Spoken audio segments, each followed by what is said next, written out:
사랑하는 성도님들, 좋은 아침입니다. 오늘도 하나님의 은혜 안에서 평안히 시작하시기를 축복합니다. 말씀으로 하루를 여는 이 시간이 우리의 영혼과 믿음을 새롭게 하고 오늘 하루를 굳건히 세우는 시간 되기를 소망합니다. 오늘 우리에게 주시는 하나님의 말씀은 에스겔서 20장 27절부터 32절까지 말씀입니다. 그중 27절과 32절을 봉독하겠습니다. 그런즉 인자야, 이스라엘 족속에게 말하여 이르라. 주 여호와께서 이같이 말씀하셨느니라. 너희 조상들이 또 내게 범죄하여 나를 욕되게 하였느니라.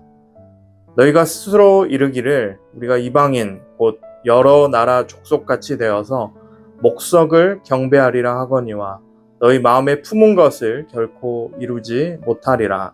아멘. 에스겔은 바벨론 포로기에 하나님의 말씀을 전했습니다. 당시 이스라엘 백성은 여전히 우상에 끌리고 또 하나님보다 자기 뜻을 앞세우며 살았습니다. 하나님은 그들의 완악함을 꾸짖으시며 동시에 돌아오라고 말씀하십니다. 이 모습은 오늘 우리의 삶을 비추는 거울과도 같습니다. 신앙생활을 하면서도 우리는 종종 내 인생은 내가 원하는 대로 살겠다라는 고집을 품을 때가 있습니다.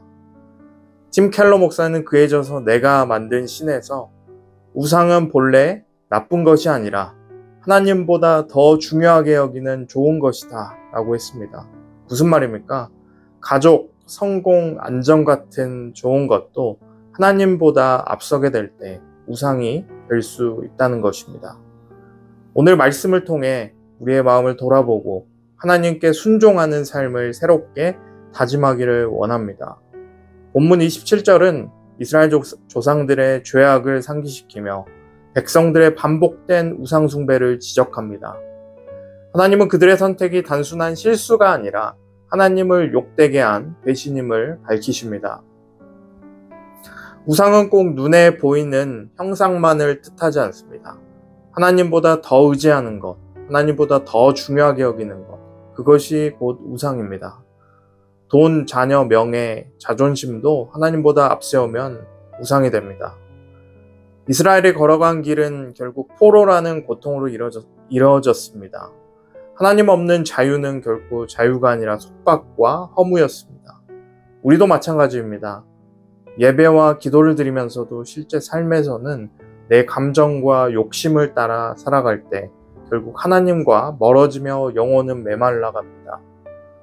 하나님을 떠난 길은 언제나 위험하다는 사실을 우리가 기억해야 됩니다. 참된 생명과 자유는 하나님 안에 있을 때만 주어집니다. 하나님은 죄를 지적하시면서도 여전히 백성에게 돌아오라 말씀하십니다. 너희도 더럽히려느냐 라는 책망 속에는 백성이 회개하고 돌아오기를 바라시는 하나님의 간절함이 담겨 있습니다.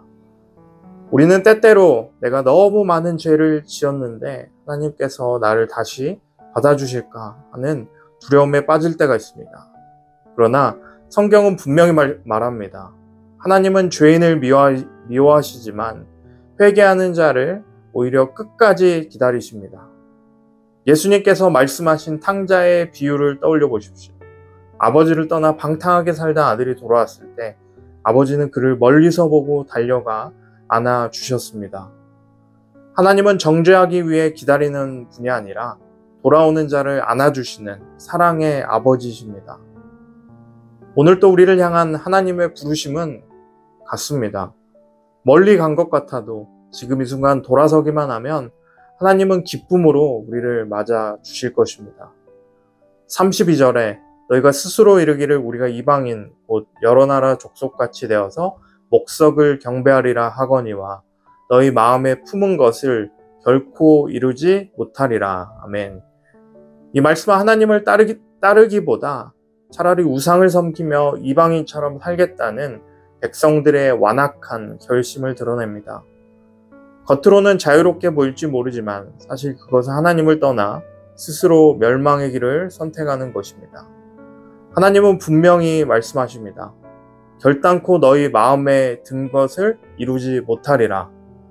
하나님 없이 추구하는 자유는 결코 완성될 수 없다는 뜻입니다. 이 모습은요, 예수님이 말씀하셨던, 좀 전에 이야기했었던 탕자의 비유와 굉장히 닮아있죠. 둘째 아들이 자기 마음대로 살기 위해서 자기 의지를 따라 행동했을 때 어떻게 되었습니까? 자기가 가지고 있었던 것을 다 잃어버리고 결국에는 굶주림과 외로움만 남는 삶으로 이어졌습니다. 하나님을 떠난 자유가 참 자유롭게 보이고 좋아 보일지라도 결국에는 속박과 고통이 기다리고 있음을 우리에게 알려줍니다. 진정한 자유는 아버지 집으로 돌아와서 우리가 순종할 때 주어진다는 것입니다. 이스라엘은 이방인처럼 살겠다고 했지만 하나님은 분명히 말씀하십니다. 너희 마음에 품은 것을 결코 이루지 못하리라. 하나님께 속한 백성은 결국 그 길을 완성할 수 없습니다. 오늘 우리도 세상 방식에 흔들릴 수 있지만 성령께서 돌이키게 하십니다. 참된 자유는 하나님께 순종할 때 주어질 줄 믿습니다. 아멘. 오늘 본문은 우리에게 세 가지 메시지를 주었습니다. 첫 번째는 하나님을 떠난 길은 위험하다는 것과, 두 번째는 하나님은 여전히 우리를 기다리신다는 것, 그리고 세 번째는 참된 자유는 순종 속에 있다는 것입니다. 따라서 오늘 하루 우리가 기억해야 할 것은 이것입니다. 내 뜻보다 하나님의 말씀을 우선으로 두고 순종하며 살겠습니다 라는 결단입니다. 이 결단이 오늘 하루의 삶을 이끌어갈 때 하나님께서 주시는 참된 자유와 평안이 우리의 가정과 일터에 넘치게 될 것입니다. 그 은혜로 승리하시는 저와 여러분이 되기를 주님의 이름으로 축복합니다. 아멘. 중보기도 오은숙 권사입니다. 묵상톡 1분 기도. 오늘은 환우들을 위해 기도합니다. 우리의 삶 속에 길이요 진리요 생명 되신 주님 감사합니다. 이 아침에도 무거운 몸과 마음으로 힘겨운 하루를 시작하는 환우들을 기억하시고 말할 수 없는 탄식으로 하나님 앞에 기도합니다. 주께서 우리를 지으시고 모태에서 우리를 만드심을 감사함은 주께서 하시는 일이 기이함을 내 영혼이 잘 아나이다. 하지만 감사함보다 때로는 우리의 아픔이 더 커서 주님을 외면할 때도 있음을 고백합니다.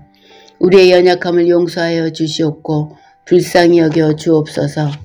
아버지, 주의 능력의 손을 펴시고 아픈 곳을 어루만져 주시며 치료의 강선을 바라시고 병의 근원을 깨끗게 하여 주옵소서. 창조하실 때에 우리를 완벽하게 만드심처럼 회복시켜 주시옵고 가족들의 돌보심 속에 지치지 않게 하옵소서. 우리의 모든 것을 아시는 예수님의 이름으로 기도드립니다. 아멘.